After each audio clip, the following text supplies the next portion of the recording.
Radio Ciudadana presenta México y sus historiadores, episodios y personajes de nuestra historia en voz de sus investigadores.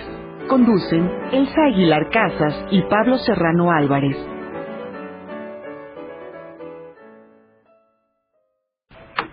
Hola, buenas tardes. Les saluda Sandra Vázquez a nombre del equipo de producción de México y sus historiadores. Un espacio abierto para el saber histórico y la participación de usted que nos escucha. Y le doy la más cordial bienvenida a Pablo Serrano Álvarez, conductor de este programa. Hola Sandra, buenas tardes. Amigos radioescuchas, buenas tardes. Hoy sabremos cuál sería la opinión de Agustín de Iturbide sobre sí mismo, sobre sus intereses personales, sobre su visión del patriotismo y algunas confesiones íntimas que nos revela una entrevista imaginada por el historiador José N. Iturriaga en su libro Charlas de Café con Agustín de Iturbide.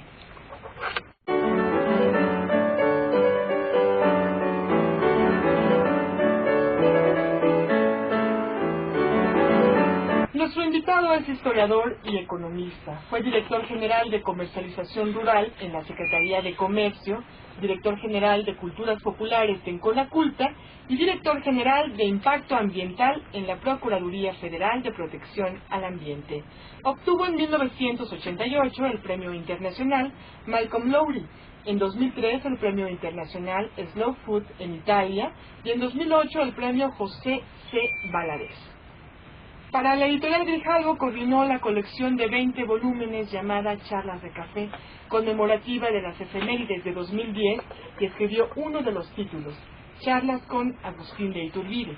Iturriaga es autor de 36 libros, 3 más en coautoría y de 18 prólogos, además de tener colaboraciones en 21 libros colectivos, todo ello sobre temas mexicanos.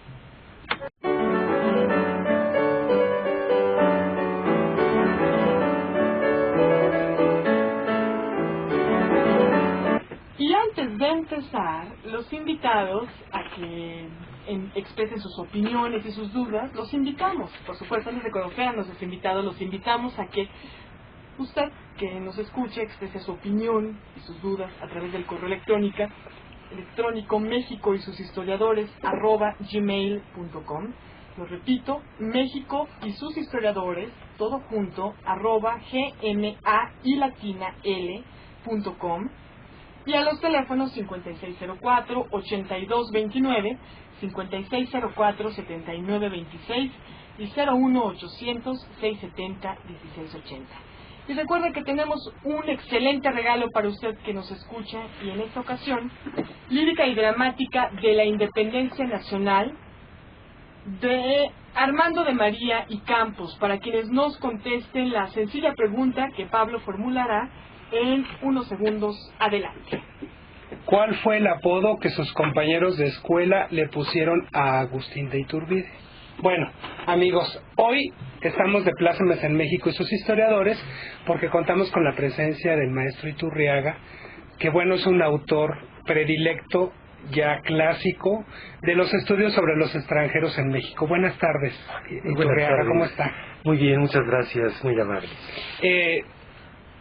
Ahora vamos a hablar de un tema, de un libro que acaba usted de publicar, que se llama Agustín de Iturbide, que es una entrevista imaginaria. Cuéntenos. Así es, en realidad son 6 o 7 entrevistas imaginarias encuadradas en esta colección Charlas de Café. Su nombre lo dice más o menos. Es un formato de diálogos entre cada uno de los 20 autores con el personaje histórico respectivo. En total fueron 9 personajes de la independencia, 11 de la revolución. Y entonces, lo ficticio, desde luego, como las novelas históricas, es el diálogo. Pero absolutamente son libros derivados de una investigación histórica, de manera que la divulgación masiva que se pretendió con esta colección de amplio tiraje de Grijalvo va enfocada sobre todo a un público amplio de jóvenes, y ayudó muchísimo que el formato fuera un formato ligero, porque en realidad el que sean diálogos simulando cómo nos hablaría el personaje respectivo. Iba a decir héroes, pero no, porque algunos, como Iturbide, por supuesto no fue un héroe. Concluyó la guerra de independencia, pero eso no lo convierte ni en héroe ni en libertador de la patria. ¿Qué fue Iturbide?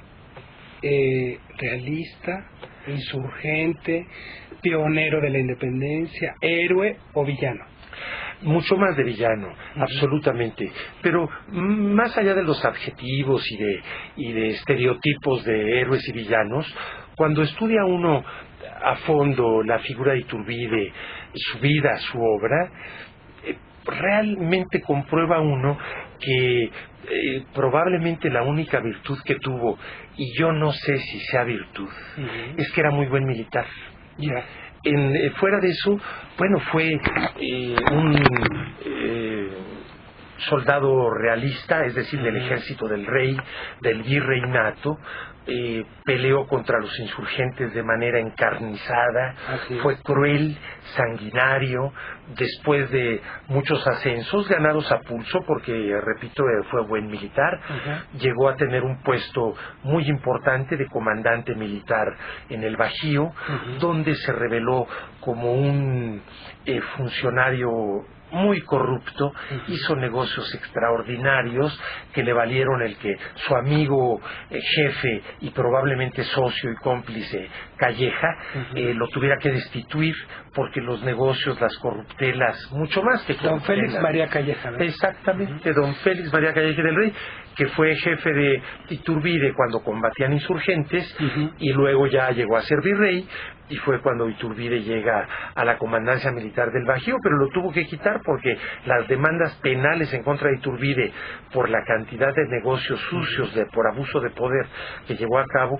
así lo obligaron al propio virrey a quitarlo. Bueno, ya Iturbide viene desde el 8, ¿no? Por ahí empieza como a despuntar un poco. Sí, en realidad es importante recordar que desde su adolescencia, como ahora dicen desde preadolescente, Iturbide se mostró como un muchacho muy poco afecto a la escuela. Dejó, siendo muy mal estudiante, dejó la escuela en el equivalente a la secundaria, a los 15 años de edad, para meterse de tiempo completo al ejército. Entonces se convierte de hecho en un militar de carrera, en cuanto a que se incorporó a esa edad y a eso se dedicó el resto de su vida. O sea que lo de estratega militar le vino así como muy nato. Sí, y no estudió en una escuela militar, pero cuando entras a los 15 años al ejército te formas de hecho en ese medio castrense. Y aquí hay que destacar una diferencia abismal con el verdadero padre de la patria, que fue don Miguel Hidalgo y Costilla. Don Miguel Hidalgo y Costilla fue no solo un gran estudiante, sino un sabio, políglota, hablaba 5 idiomas, llegó a ser rector universitario. Así es. Y Iturbide, que termina la guerra de independencia, Hidalgo la inicia. Iturbide la termina porque le convino, ya lo veremos en lo personal. La termina, bueno, pues es un militar que a duras penas llegó hasta los 15 años a su ciclo escolar, y luego, bueno, todo lo que veremos a detalle que hizo durante su vida. ¿De dónde viene Iturbide? ¿De qué tipo de familia? ¿De qué origen social es? Iturbide presumía de ser criollo, es decir, hijo de españoles.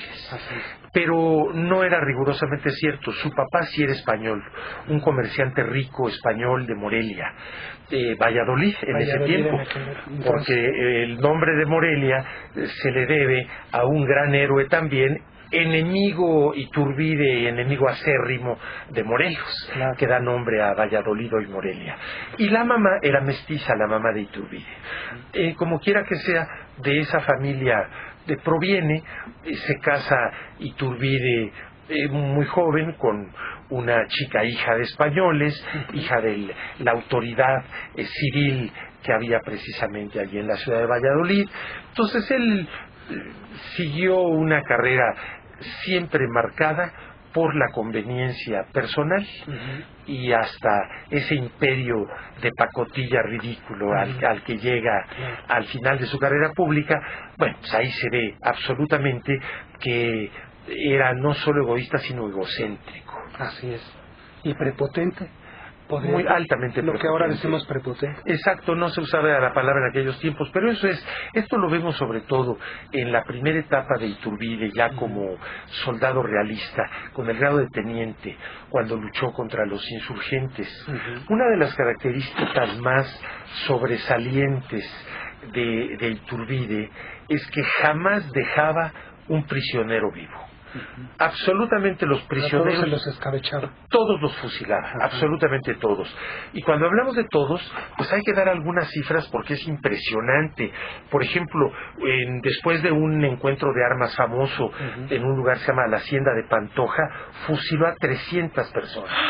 300 se dice fácil, pero 300 personas, si las formamos una tras otra, claro, fila india, son 3-4 cuadras de personas, las fusiló.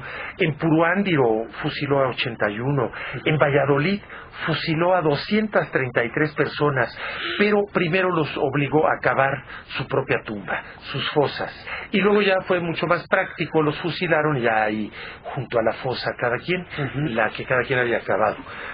Pero es larga la lista. Ahí mismo en Valladolid cayó preso el cura de Petatlán, que era el confesor de José María Morelos, y cayó muy malherido el cura de Petatlán, pues no podía caminar, estaba, insisto, herido gravemente. Lo fusilaron en su camilla. Todo esto, bueno, ahora, incluso dentro de lo terrible que son las guerras, hay una cierta ética de guerra que donde se prevé, bueno, la vida de los prisioneros, no cometer este tipo de barbaridades, ¿verdad? Fusilar a alguien en su propia camilla. En Yuriria, hay una isla, en el lago de Yuriria, en Michoacán, hay una isla donde se encontraron 600 osamentas. Aquí no hay la constancia histórica absoluta, pero se supone que fue precisamente de una de las victorias de Iturbide. Y otra, para redondear este tema que es notable, un Viernes Santo fusiló a 150 personas. Y de todos estos fusilamientos no hay que leer a los enemigos o a los historiadores detractores de Iturbide, hay que leer los partes militares del propio Agustín de Iturbide, que le dirigía a sus superiores militares. Entonces, cuando informa Iturbide de los 150 fusilados un Viernes Santo, en el parte militar que escribió tiene por ahí una frase que dice: me dieron la oportunidad de santificar el día. Imagínense ustedes. Maestro Iturriaga, vamos a una pequeña pausa. Amigos, llámenos, está muy interesante este tema. Llámenos a los teléfonos que les va a dar Sandra. Por supuesto, llámenos al 5604-8229, al 5604-7926, o bien a través de nuestra alada sin costo 01800-670-1680. Gracias. Maestro Iturriaga, o sea, era un sanguinario, ¿verdad? Hay muchas corrientes que ahora en los festejos del Bicentenario dicen: ¿por qué no se reivindica la figura de Iturbide? ¿Por qué no está Iturbide presente? Él fue el que consumó la independencia. Pero con lo que usted nos está diciendo, pues realmente no habría una razón de reivindicación, ¿no? Sí. Adelante. Ciertamente, no hay, a mi modo de ver, como historiador, alguna parte donde se pueda reivindicar favorablemente la figura de Iturbide.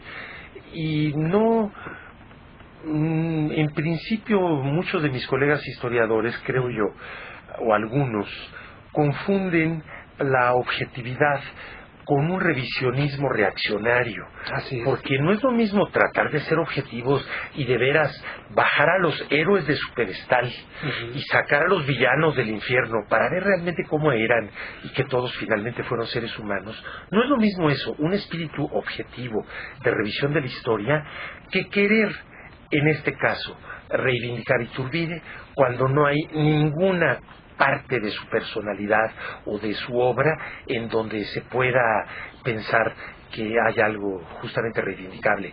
No obstante eso, a mí me sorprendió mucho hace algunas semanas, algún amigo, sabiendo de mi libro de Iturbide y de esta colección de charlas de café que me tocó coordinar, me obsequió una moneda de 5 pesos de las que fueron lanzadas a la circulación el año pasado, desde el año pasado, y que por un lado tienen el escudo nacional, el águila, la serpiente, como todas nuestras monedas, pero del otro lado tienen figuras de personajes. Me regaló la de Agustín de Iturbide. Sí. Entonces yo creo que pues ahí en la casa de moneda alguien se le ha de haber hecho fácil. Si no, pues vamos a meter Iturbide. No, por es favor. Un personaje de nuestra historia. Absolutamente. Que hay que revisar, que hay que analizar, que hay que reflexionar, investigar. Por supuesto. Pero bueno, al mismo tiempo es una figura muy polémica por lo que usted está diciendo. Pues sí, aunque si todos estudiaran a fondo toda la documentación y libros de contemporáneos de Iturbide que hay sobre él, no habría polémica. No la habría, porque es absolutamente demostrado qué clase de persona fue Iturbide. Más aún, de los historiadores más documentados para enterarnos de las perversidades y raterías de Iturbide, es justamente uno de los historiadores más de derecha que hubo en aquella época y muy prestigiado como historiador, Lucas Alamán. Así es. Y no se puede pensar que Lucas Alamán fuera proinsurgente, todo lo contrario. Lucas Alamán era reaccionario. Así es. Bueno, pues hay que ver lo que escribe en contra de Iturbide. Si no estoy diciendo que hay que leer a Fray Servando Teresa de Mier, a otro. El gran idealista, ¿verdad? Claro, no. Hay que leer a Lucas Alamán. De derecha, ¿cómo? Habla y lo que documenta acerca de las cosas que y todos estos grandes héroes de nuestra independencia, ¿qué relación o qué pensaban acerca del comportamiento de Agustín de Iturbide? Los grandes insurgentes, héroes dentro de la nómina de los grandes personajes mexicanos, todos ellos fueron perseguidos de manera sanguinaria por Iturbide, porque fueron insurgentes. Hidalgo, Morelos, Guerrero, Victoria, Aldama, Jiménez, Abasolo. Bueno, todos, Guerrero tuvo un enfrentamiento a muerte. Pero claro, en cambio, ahí sí sale el gran héroe a la luz, justamente al final de la Guerra de Independencia. El verdadero héroe es don Vicente Guerrero, que siendo un guerrillero poderosísimo, porque él era el único que seguía con el estandarte de la independencia a nivel nacional, encabezando guerrillas muy poderosas en el estado que hoy lleva su nombre, que en ese tiempo era parte del Estado de México, lo que hoy es Guerrero. Y Guerrero sí fue un gran hombre, sacrificó su poder personal, que a él no le importaba, entregó sus tropas, su armamento, que era mucho, su caballería, todo lo entregó a su más acérrimo enemigo, Agustín de Iturbide, porque era el momento propicio para terminar la guerra de independencia, sabiendo que a Iturbide no lo movían más que objetivos estrictamente personales, incluso algunos de materia penal, porque cuando Iturbide salvó el pellejo de aquellas demandas penales por las trapacerías que hizo en el Bajío, había el peligro para Iturbide de que se desempolvara su expediente penal, y una forma en que iba a quedar para siempre dado el carpetazo era justamente que él se convirtiera en la persona que terminara la guerra de independencia. Ya nadie se iba a poder atrever a querer desempolvar ese expediente. Conviene revisar qué fue lo que sucedió con Iturbide en el Bajío, porque parece que se habla y decimos muchos adjetivos en contra de él, pero podemos decir puros sustantivos, porque hay hechos muy concretos. Bueno, primero hay que terminar la primera parte de lo cruel y sanguinario que fue Iturbide, diciendo que apresó muchas mujeres, por los delitos graves para Iturbide, de ser esposas de insurgentes, hijas de insurgentes, madres o hermanas de insurgentes. Muchas las encarceló, muchas murieron en la cárcel embarazadas, y a una la mandó fusilar, muy conocida, María Tomasa Esteves, en Guanajuato, por supuesto acusada de no solo simpatizantes, sino de haber dado alguna clase de apoyo a los insurgentes. Qué barbaridad, ¿no? Es algo inusitado, es algo realmente Que además inusitado. está documentado plenamente. Absolutamente. Esto lo podemos leer en varios de los historiadores de la época, incluso en los conatos que ya había de prensa, Claro. muy irregular en esa ¿Cómo época. es que Iturbide firma esos documentos que nos dan la independencia finalmente? El plan de Iguala y luego los tratados de Córdoba con Ujú. el virrey O'Donoghue, Así es. porque le convenía mucho. Iturbide vio, porque no era nada tonto, era No, para nada. muy malvado, pero muy inteligente. Ujú. Él vio que no solo en México, sino a nivel iberoamericano, ya era irrefrenable la independencia. Y tan es cierto que una decena de los países hispanoamericanos logramos la independencia en el mismo año de 1821, con meses o semanas de diferencia, y sin contar a los 6 países de Centroamérica que de golpe se independizaron con la Capitanía General de Guatemala, y luego Chiapas, que era de esa capitanía, se adhiere a México. Pero Iturbide se dio cuenta de ello. Y por otra parte, él tenía desde 1815 la espada de Damocles sobre el pescuezo, porque ese juicio de sus grandes negocios ilícitos en el Bajío como comandante militar le habían hecho una absolución muy falseada. Lo que no vemos ahí, que no hay nada nuevo bajo el sol. Y además hay que ver que Calleja tiene que quitar del puesto, ya lo dijimos, y traer a la Ciudad de México a Iturbide, porque las denuncias eran incontrovertibles. Lo denunciaron comerciantes de Guanajuato y de Querétaro, pero no vayan a pensar que comerciantes medianos, chicos, simpatizantes de los insurgentes. No, lo denunciaron españoles poderosísimos, comerciantes muy fuertes, contra los que había cometido Iturbide exacciones, abusos de poder y obtenido una inmensa fortuna que amasó ahí. Pero para terminar tu pregunta, doctor Pablo Serrano, te quisiera decir que cuando llega entonces el momento previo a lo que hoy a posteriori ya vemos que fueron los tratados de Córdoba, el plan de Iguala primero, Iturbide tenía miedo de que pudiera reavivarse ese juicio en su contra. Y una forma definitiva de que aquello quedó olvidado fue el ser el quien concluyera la guerra. ¿Qué fue lo que pasó en el Bajío? Bueno, pues Iturbide, con una gran inteligencia en su momento, armó estos negocios. Ordenó que no podía haber tránsito de mercancías en el Bajío si no era con custodia militar.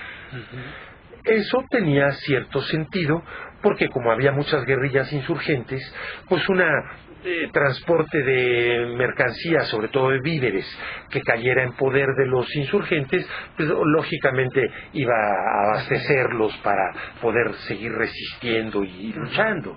Entonces, hasta ahí, bueno, tiene pies y cabeza la instrucción.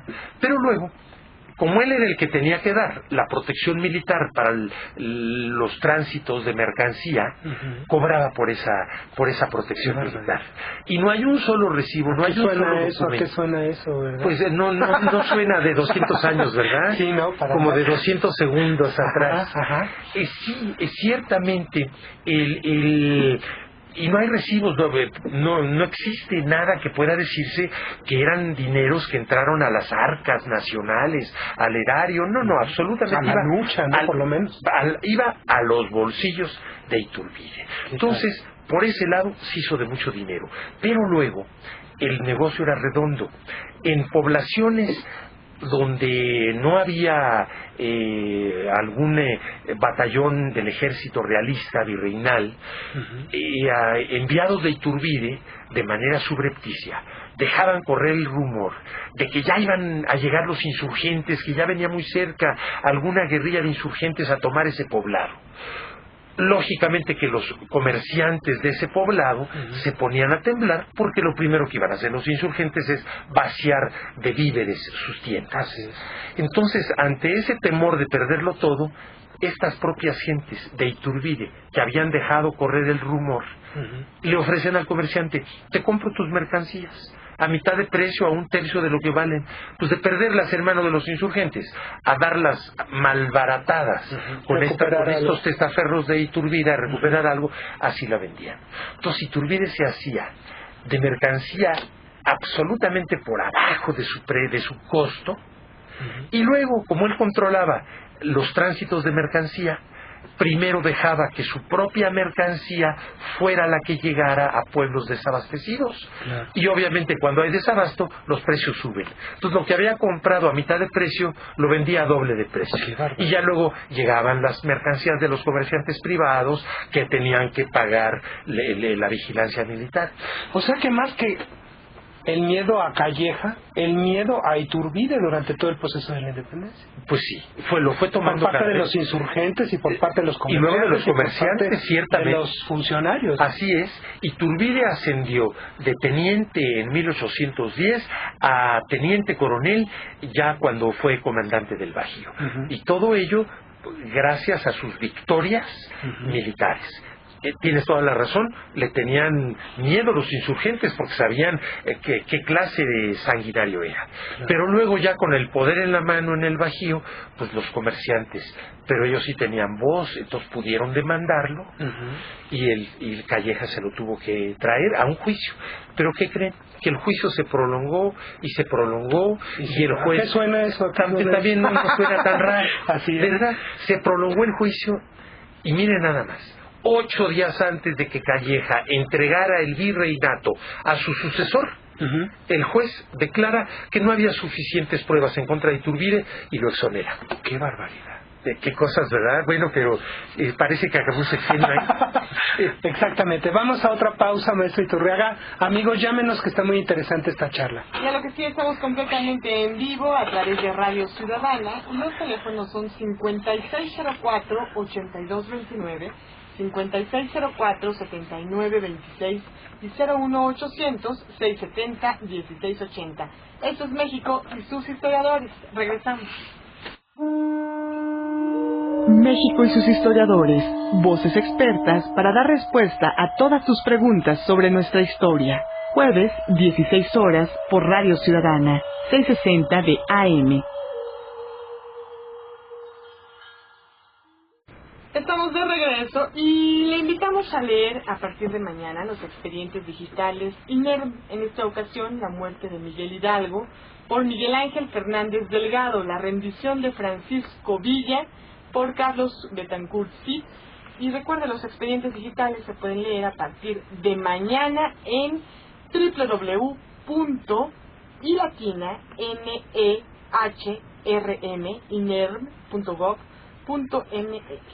Y hoy en México y sus historiadores, bajo la conducción de Pablo Serrano Álvarez, estamos conversando con José N. Iturriaga sobre Agustín de Iturbide. Continuamos. Maestro Iturriaga, después de que firma y que está presente Iturbide en el Plan de Iguala, en los Tratados de Córdoba, que son documentos fundamentales de nuestra patria, ¿verdad? ¿Qué pasa con el señor Iturbide? Porque, bueno, vemos que tejía ahí todas las redes para tener un liderazgo aterrador. Sí, y tan lo logró que la guerra de independencia concluye ya sin tirar balazos. La guerra de independencia concluye porque empezaron a adherirse jefes militares y civiles de toda la Nueva España al movimiento de Iturbide, y cuando él concluye la guerra entrando a la Ciudad de México aquel 27 de septiembre de 1821, ya no había ganado ninguna batalla, ya era simplemente recibir las adhesiones. ¿Pura grilla? Pues en muy buena medida sí, fue un manejo político, porque esta etapa y será también años atrás, tiene una parte compleja que solo se entiende a la luz de lo que pasaba en España. Primero, bueno, desde el inicio de nuestra guerra de independencia, la invasión napoleónica a España, y que culmina con la renuncia a la abdicación, se dice en el caso de los reyes, de Fernando VII al trono español, y sube el hermano de Napoleón, José Bonaparte, Pepe Botella, porque creo que Pepe le gustaba Botella, mucho. porque le gustaba la botella. Exactamente. Entonces, bueno, y cuando vuelve al poder, al trono español, Fernando VII, y estamos ya hablando de esas épocas, de finales de esa década, él tiene que reconocer la Constitución de Cádiz. La política local española lo llevó a esa necesidad y jura la Constitución de Cádiz, que era una constitución liberal. Así es. Entonces, liberal quiere decir mucho en esas épocas para México. Los dirigentes de la Nueva España, políticos, religiosos, militares, eran muy reaccionarios. Entonces, el que hubiera libertad de prensa y muchos otros tipos de libertades previstas en la Constitución de Cádiz, para ellos era inaceptable. Entonces, justamente aquella conspiración de la Profesa, llamada así por la Iglesia de la Profesa, que está aquí en Isabel la Católica, esquina con Madero, y ahí se reunían los conspiradores, llaman a Iturbide para que él fuera su brazo armado, pero luego ya realmente no hubo un levantamiento en armas, y lo que sí hubo fue que Iturbide, al mismo tiempo, simultáneamente, hay cartas de su relación de fidelidad con el virrey, por lo tanto con el rey, y por otro lado ya empezó a querer tener tratos con Vicente Guerrero. Así es. Y hay por ahí una primera carta que la ignora Vicente Guerrero y no la contesta. Pero luego insiste Iturbide, y es cuando Guerrero se empieza a dar cuenta que esa puede ser la salida para la independencia nacional, no la óptima, no lo que él hubiera querido, pero sí lograr la independencia nacional. Y ya lograda luego a ver qué pasaba, pero lograrla aunque fuera a través de Iturbide. Entonces aquí hay algo que pinta de cuerpo entero a Iturbide, cómo va de México a Acapulco custodiando 525,000 pesos en plata que le había encargado el virrey por cuenta de comerciantes mexicanos, que la cuidara hasta Acapulco porque se iba a embarcar esta plata rumbo a las Filipinas. 525,000 pesos en plata son como 525 millones de hoy. Sí, claro. Y en ese trayecto hacia Acapulco, ya don Vicente Guerrero había aceptado el entablar tratos con Iturbide. El famoso abrazo. El abrazo de Acatempan, que hay dudas de que haya realmente sucedido. Acatempan es un pueblito chiquito entre Iguala y Teloloapan. Puede haber sido o no lo del abrazo. Es secundario. Lo cierto es que sí tuvieron un acercamiento, jamás diría yo que amistoso, pero sí políticamente se acercaron para la búsqueda conjunta ya de la independencia. Y entonces Agustín de Iturbide, decía yo que esto lo pinta de cuerpo entero, se roba los 525,000 pesos que él llevaba encargados como custodio militar, y con ese extraordinario capital en plata logra, se alía con Vicente Guerrero y adquiere una fuerza enorme, porque además don Vicente Guerrero, ya lo dijimos, le pasa sus tropas, sus pertrechos militares, caballería y todo. Ya a partir del plan de Iguala se viene en cascada un apoyo de todo el país a favor de la independencia, y por conducto pues de la única persona que en ese momento estaba en condiciones de llevarla a cabo, y la llevó a cabo, que fue Agustín de Iturbide. Se comió a todos Agustín de Iturbide, ¿verdad? A O'Donoghue, a Guerrero. Sí, ciertamente que yo diría que en el caso de Guerrero, no diría yo que con esa expresión de que se lo comió, porque que se lo comió implica que el otro fue suficientemente tonto como para dejarse comer. No. Sí aprovechó la situación Iturbide con una gran inteligencia y con absolutamente nada de patriotismo. Era por su interés personal, y aprovechó esa situación. La acepta Guerrero porque le convenía, aunque fuera, dijimos ya, a través de su peor enemigo. O'Donoghue la acepta porque no le quedaba más remedio. Además el pobre estaba muriéndose, ¿verdad? Murió poquito después en realidad, pero a él no le quedaba otro remedio. Y entonces es lo que sucede con Iturbide. No es posible pensar que de haber sido un realista ferviente, se convirtiera en un independentista convencido. No es posible pensar que de un enemigo de los insurgentes se convirtiera en un patriota, como si eran los insurgentes. Hay que recordar algunas cosas que parecen anécdotas, pero que perfilan al hombre, al ser humano. No lo dije, pero con mucha frecuencia, cuando fusilaba prisioneros Iturbide, no les permitía el más elemental derecho para la gente creyente, que era lo que llaman los auxilios espirituales. Es decir, que un cura los confesara para que luego los fusilaran. Y que en la época era una cosa fundamental. Y hasta esta época, quien tiene esa creencia, pues quiere morir habiendo sido confesado. Les negaba la confesión, y en sus partes militares lo dice. No hubo tiempo, tuvieron que morir sin confesión. Maestro Iturriaga, y después construye una cosa rarísima, que es el primer imperio mexicano. Bueno, que hasta la fecha se mete uno a internet y ve uno la Casa Imperial Mexicana, donde viene todo el familión de Iturbide. ¿Qué fue eso? Fue una tomadura de pelo, una ridiculez, que hasta los mismos ex compañeros de armas de Iturbide se morían de risa, a sus espaldas, desde luego. Para esto ya le tenían que besar la mano. Los mocosos, los chiquitos de Iturbide ya eran príncipes.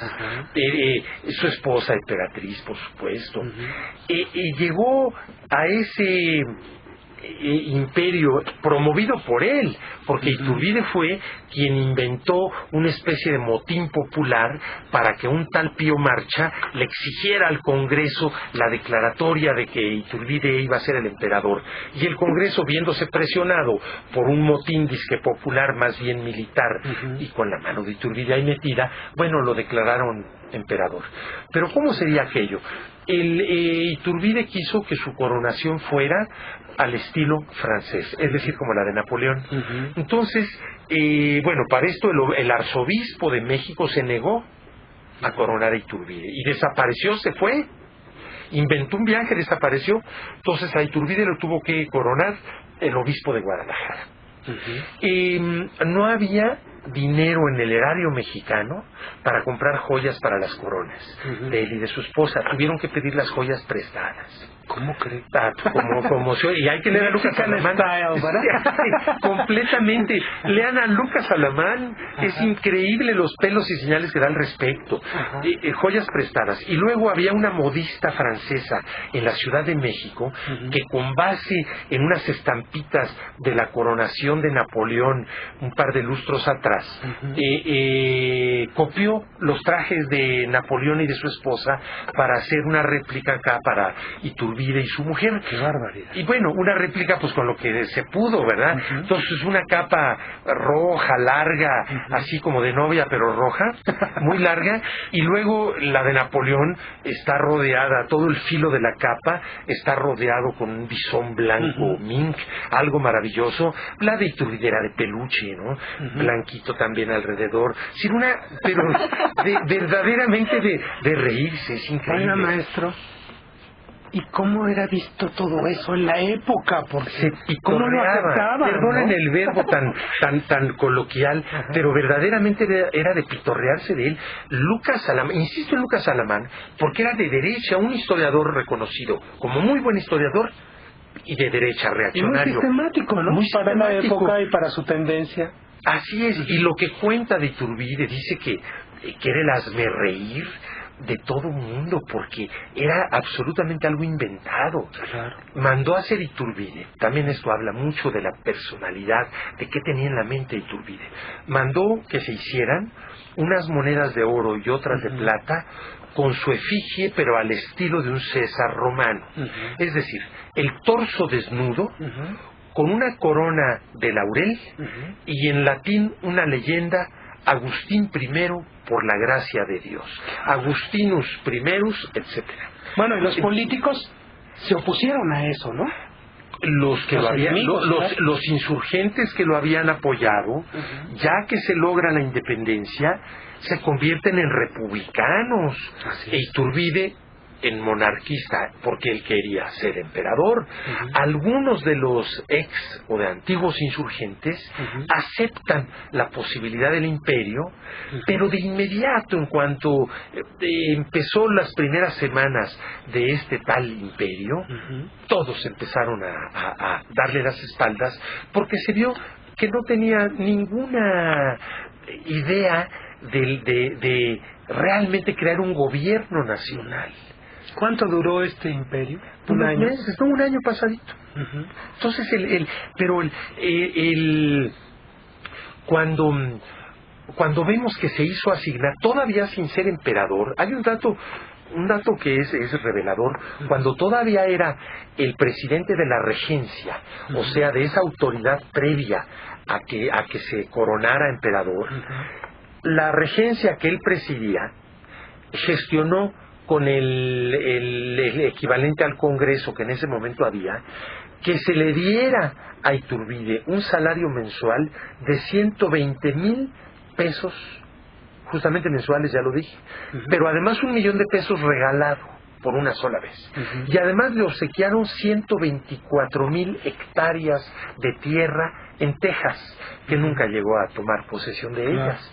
Y del dinero yo creo que tampoco completo, porque las arcas estaban vacías. A su papá lo hizo príncipe y también con un salario muy importante. Y el propio Iturbide, antes de ser designado emperador, se hizo llamar, como décadas después sería Santana, generalísimo de las armas del imperio de mar y de tierra, cargo vitalicio, y Alteza Serenísima, como Santana. Oiga, y tenía un titipuchal de hijos, como 9, ¿no? Sí, tenía muchos hijos. De hecho, cuando fue fusilado, porque como todos sabemos, es derrocado, obligado a abdicar. ¿Quién lo obliga a abdicar? Bueno, fue un movimiento popular en donde ya estaban metidos, ¿no? Por supuesto, Santana, que fue el que encabeza el plan de Casamata, pero ya también Victoria, que sería el primer presidente de México. Ya es todo un movimiento.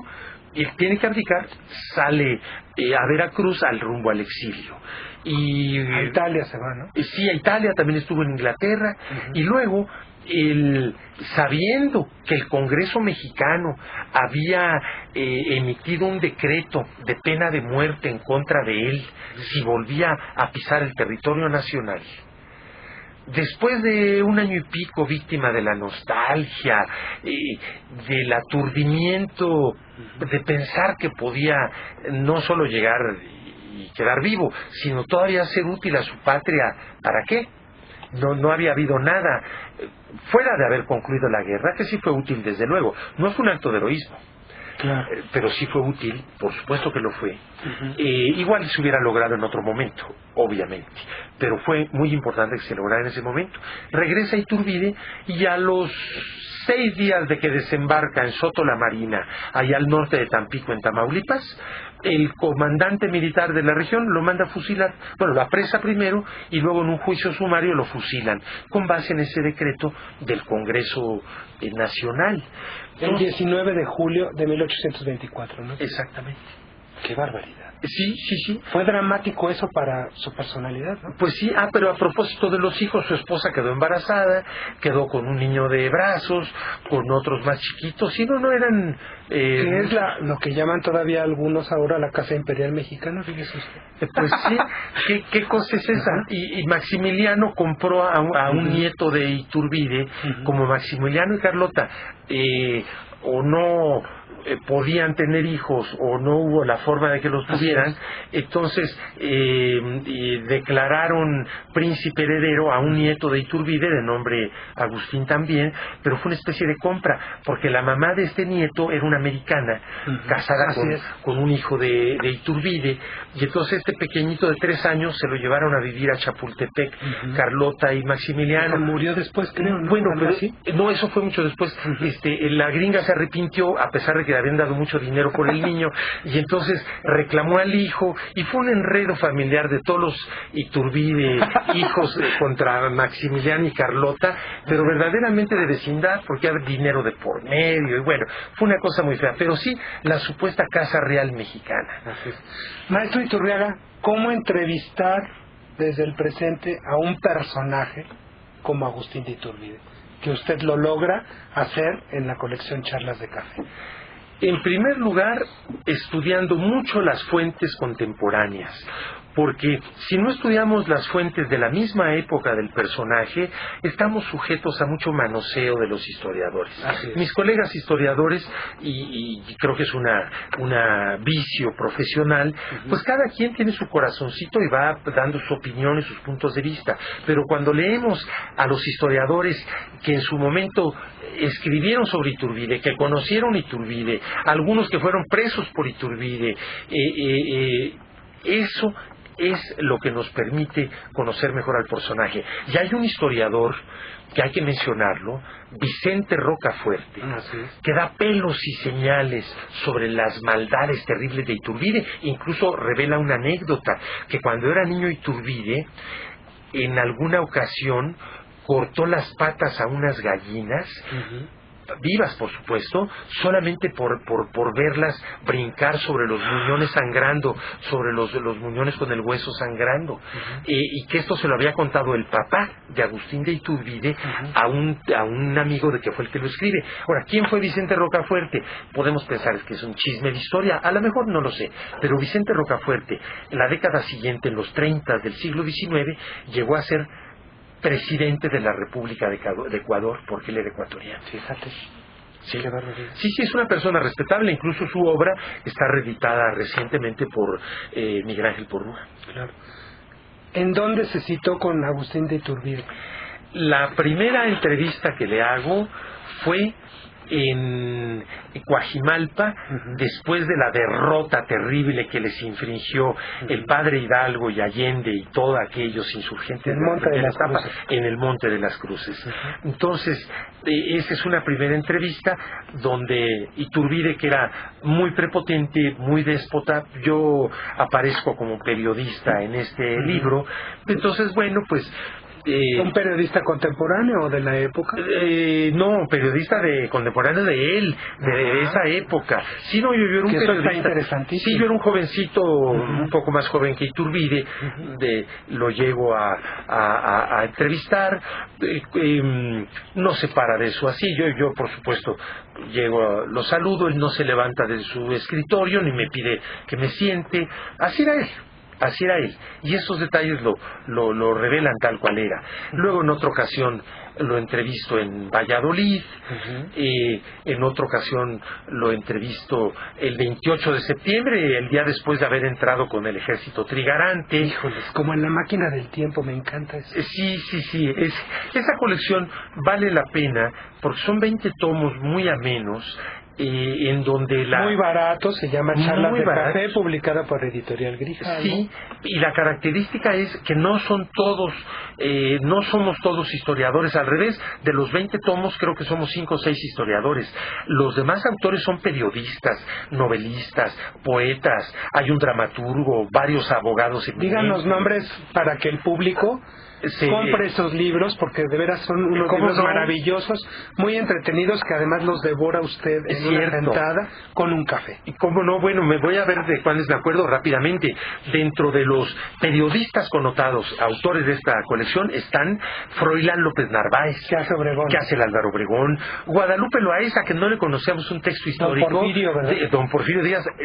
Se negaba Guadalupe al principio a hacer su libro, le dije, hazlo, te va a salir genial, nada más y ponte a estudiar. Salió extraordinario, a mí me encanta su Porfirio Díaz. Ángeles González Gamio, que es periodista pero más cronista de la ciudad. Ángeles escribió Doña Josefa. Una gran poeta morelense, Alejandra Tala, escribió La Leona Vicario. Y otra poeta, Ethel Krause, escribió un libro dificilísimo, que es el otro malo de la colección, Victoriano Huerta. Híjole. Y está también Patricia Galeana. Bueno, sí, dentro de los historiadores, la doctora Galeana, Patricia, que hizo un Miguel Hidalgo de primera, no era la primera vez que la doctora Galeana escribía sobre Hidalgo, al revés, tiene clásicos en el tema. Otra historiadora notable, Guadalupe Villa, nieta del Centauro. Hizo Villa, por supuesto. Que además me platicó que es como en una sesión espiritista. Sí, así es, porque cada uno de los autores tuvimos absoluta libertad, por supuesto, nada más eso faltaba, para inventar cómo queríamos hacer nuestros diálogos. Algunos, como yo, nos trasladamos a aquella época con nuestros propios nombres, y el periodista del que yo me disfrazo se llama igual José Iturriaga, pero de aquella época. Otros, al revés, trajeron de una forma surrealista al personaje histórico al siglo XXI. Vicente Quirarte, poeta, novelista, hizo un Belisario Domínguez genial. Alejandro Rosas hizo Felipe Ángel. Así es. Sandra Molina hizo El Allende. Y luego, bueno, hay abogados muy connotados. El doctor Carrillo, Alejandro Carrillo, hizo El Venustiano Carranza. Miguel González Avelar hizo El Madero. Fernando Certuche hizo Los Hermanos Ricardo Flores Magón. Un dramaturgo, Raúl Moncada, muy buen dramaturgo y novelista, hizo Los Hermanos Cerdán.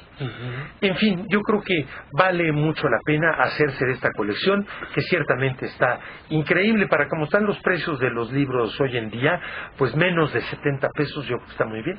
No, muy bien, y ¿verdad? La gente lo puede leer con un cafecito, ¿verdad? Y rapidísimo se lee. Así es. En 2 horas y cuarto se leen estos libros, porque son verdaderamente de bolsillo, de 80 a 120 páginas, con letra grande, una delicia para leer desde el punto de vista óptico, porque una tipografía excelente, vale la pena meterse. ¿Por qué 20 personajes de la independencia y la revolución?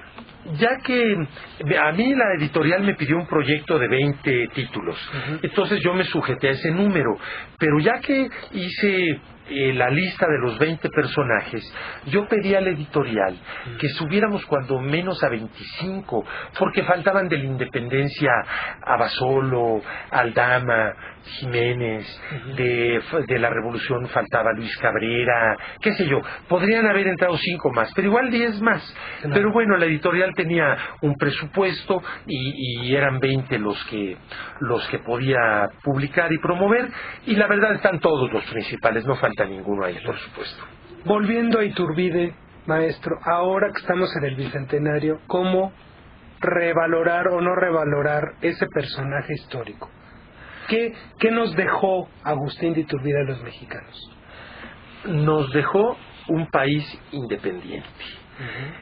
No basta eso para llamarle padre de la patria, libertador de México, porque estos dos términos implican ya los móviles. Él, Iturbide, determina la guerra de independencia porque él era altamente provechoso en lo personal, lo hizo, y los móviles es exactamente lo que nos permite un juicio histórico acerca de una persona, de un personaje, poderle llamar héroe o no. Por ejemplo, el padre Hidalgo, extraordinario, visionario, héroe formidable y pésimo militar. Así es, hasta salió de pleito ahí. Las cualidades con Allende lo llevaba preso ya al final rumbo al norte. ¿Cuándo han oído hablar ustedes del general Hidalgo? Pues no. En cambio, Morelos, que también era cura, no solo general, generalísimo, porque era un excelente militar. Entonces, hay que reconocer, incluso a nuestros propios héroes, lo que fueron y lo que no fueron. Hidalgo fue extraordinario y es el padre de la patria, pero no se le daba la táctica y la estrategia militar. Por eso Morelos Morelos es el gran militar. Dicen que dijo Napoleón, cuando rompe Morelos el sitio de Cuautla, con 100 Morelos tomaba el mundo. Dijo Napoleón. Lo cierto es que fue extraordinario militar en Morelos, y cada uno en sus cosas. Y bueno, ciertamente que de la revolución lo mismo se podría decir, todos fueron de carne y hueso. Maestro Iturriaga, muchas gracias por venir a México sus historiadores, y lo vamos a volver a invitar para hablar del anecdotario de los viajeros extranjeros en México, que usted es un súper especialista. Muchas gracias. Un placer será, muchas gracias a ustedes. Sandra, pues adelante. Ya tenemos a los ganadores de los libros, quienes son Fernando Román y Mauricio Gutiérrez. La respuesta es Dragón de Fierro, apodo de Agustín de Iturbide, es el apodo que se le dio a Agustín de Iturbide. Bueno, pues esto fue una producción de Radio Ciudadana, enlace y coordinación, INERM, Salvador Castro, en operación técnica, José Luis Centeno. Por supuesto, gracias a Pablo en la conducción el día de hoy, Pablo Serrano Álvarez, de México y sus historiadores. Soy Sandra Vázquez, pásenla muy bien, muy buenas tardes.